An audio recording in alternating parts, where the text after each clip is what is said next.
ಈ ವಿಡಿಯೋದಲ್ಲಿ ನಿಮಗೆ ಡಯಾಬಿಟೀಸು ರಿವರ್ಸ್ ಮಾಡ್ಬೋದಾ ಇಲ್ಲ ಅನ್ನೋದ್ರ ಬಗ್ಗೆ ಡಿಸ್ಕಸ್ ಮಾಡ್ತೇನೆ. ವಿಜಯ ಕರ್ನಾಟಕ ವೀಕ್ಷಕರಿಗೆ ನಮಸ್ಕಾರಗಳು. ನಾನು doctor Praveen Ramachandra, endocrinologist, Arka hospital, Yelahanka Newton, ಬೆಂಗಳೂರಿನಲ್ಲಿ ಕೆಲಸ ಮಾಡ್ತೇನೆ. ಕ್ವಶನ್ ಅಂದರೆ ತುಂಬ ಜನ ನೀವು ಇತ್ತೀಚಿನ ದಿನಗಳಲ್ಲಿ ನೋಡಿರ್ಬೋದು, ತುಂಬ ಜನ ಅಡ್ವರ್ಟೈಸ್ಮೆಂಟ್ ಗೂಗಲಲ್ಲಿ, ಯೂಟ್ಯೂಬಲ್ಲಿ, ವಾಟ್ಸಪ್ಪಲ್ಲಿ ರಿವರ್ಸ್ ಮಾಡ್ತೇವೆ ಅಂತೆಲ್ಲ ಅಡ್ವರ್ಟೈಸ್ಮೆಂಟ್ ಎಲ್ಲ ಕೊಡ್ತಾ ಇದ್ದಾರೆ. ಅದು ನಿಜಾನ ಸುಳ್ಳ, ಏನದು ಸ್ಟೇಟಸ್ ಅಂತ. So can the diabetes reversed? So diabetes ಅಂದರೆ ಏನಂತ ಫಸ್ಟ್ ಒಂದು ಹೇಳ್ತೇನೆ. ಡಯಾಬಿಟೀಸ್ ಟೈಪ್ 2 ಡಯಾಬಿಟೀಸಲ್ಲಿ ತುಂಬ ಬೇರೆ ಇದ್ದಾವೆ, ನಾನು ಅದ್ರ ಬಗ್ಗೆ ಮಾತಾಡ್ಲಿಕ್ಕೆ ಹೋಗಲ್ಲ. ಒಂದೊಂದಕ್ಕೆ ಒಂದೊಂದು ಥರ ರೀಸನ್ ಇರುತ್ತೆ.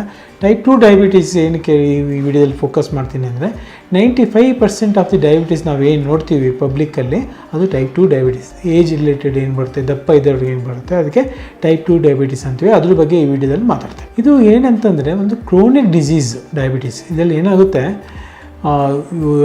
ಪ್ಯಾಂಕ್ರಿಯಸಲ್ಲಿ ಒಂದು ಇನ್ಸುಲಿನ್ ಅಂತ ಹಾರ್ಮೋನ್ ಏನು ಉತ್ಪತ್ತಿ ಆಗುತ್ತೆ ನೋಡಿ, ಅದು ಒಂದು ಕರೆಕ್ಟಾಗಿ ವರ್ಕ್ ಆಗಲಿಕ್ಕಾಗಲ್ಲ. ಅದ್ರ ವರ್ಕ್ ಏನಿರುತ್ತೆ ಅಂದರೆ ಬ್ಲಡ್ಡಲ್ಲಿ ಜೀನಾಗಿ ಬಂದಿರೋಂಥ ಗ್ಲೂಕೋಸನ್ನು ಬಾಡಿಯ ಸೆಲ್ಸಿಗೆ ಅದು ಅಪ್ಟೇಕ್ ಮಾಡಿಸ್ಬೇಕು, ಅಂದರೆ ಯೂಸ್ ಮಾಡೋಂಗೆ ಬಾಡಿ ಅದನ್ನು ಯೂಸ್ ಮಾಡಬೇಕು ಬ್ಲಡ್ಡಲ್ಲಿರೋ ಗ್ಲೂಕೋಸ್ನ. ಅದಕ್ಕೆ ಇನ್ಸುಲಿನ್ ಹಾರ್ಮೋನ್ ಬೇಕಾಗಿರುತ್ತೆ. ಆ ಇನ್ಸುಲಿನ್ ಹಾರ್ಮೋನು ಸರಿಯಾಗಿ ವರ್ಕ್ ಆಗೋಲ್ಲ, ಅದಕ್ಕೆ ಹೇಳ್ತೇವೆ ಇನ್ಸುಲಿನ್ ರೆಸಿಸ್ಟೆನ್ಸ್ ಅಂತ.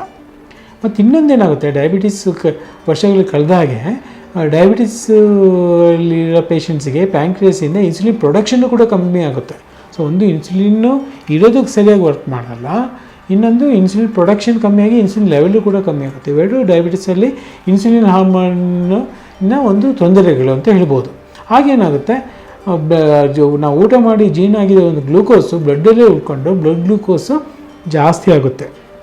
ಅದು ಬಾಡಿ ಅದನ್ನು ಗ್ಲೂಕೋಸ್ನ ಯೂಸ್ ಮಾಡೋಕ್ಕಾಗಲ್ಲ. ಅದಕ್ಕೆ ನಾವು ಡಯಾಬಿಟಿಸ್ ಮಿಲಿಟಸ್ ಅಥವಾ ಟೈಪ್ 2 ಡಯಾಬಿಟೀಸ್ ಅಂತ ಹೇಳ್ತೇವೆ. ಮತ್ತು ಇನ್ನೊಂದೇನಂತ ಅಂದರೆ, ಈ ಒಂದು ಡಯಾಬಿಟೀಸ್ ಬರೋದು ಒಂದು ಜೆನೆಟಿಕ್ ಪೊಟೆನ್ಷಿಯಲ್ ಇರುತ್ತೆ.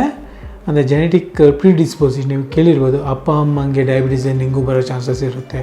ಫ್ಯಾಮಿಲಿಯಲ್ಲಿ ಯಾರಿಗಾದರೂ ಡಯಾಬಿಟೀಸ್ ಇದೆಯಾ ಅಂತ ನಿಮ್ಮ ಎಂಡೋಕ್ರೈನಾಲಜಿಸ್ಟ್ ನಿಮಗೆ ಕ್ವಶನ್ ಮಾಡ್ಬೋದು ನೀವು ಡಯಾಬಿಟೀಸ್ ತೋರಿಸ್ಬೇಕು ಹೋದಾಗ.